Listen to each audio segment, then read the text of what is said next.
On Sunday morning, Florida Governor Ron DeSantis summoned several of his closest advisors to the governor's mansion in Tallahassee for a final conversation about his presidential campaign's future, according to a person familiar with the discussion. Then, DeSantis and his wife, Casey, left the advisors to have a private conversation in the upstairs residence. They decided he would pull the plug on a campaign that had no reasonable path forward. By the time they returned to the advisors, DeSantis had written down lines that would form part of the announcement that he was suspending the campaign.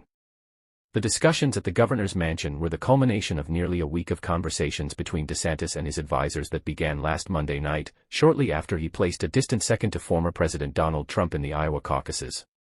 Representative Chip Roy, Republican Texas, one of DeSantis' most prominent backers, traveled to Tallahassee for the final round of discussions, helping DeSantis weigh the merits of exiting the race before the New Hampshire primary and the pros and cons of endorsing Trump, according to people familiar with his role. Until it was announced, the decision was kept to a close circle of advisors. A campaign surrogate, donor Dan Eberhardt, was en route to New Hampshire when he found out the campaign had been ended. Several other aides to DeSantis' campaign and super PACs said they weren't told in advance. Neither DeSantis nor his advisors had any negotiation or discussion with Trump's team, a senior Trump advisor said.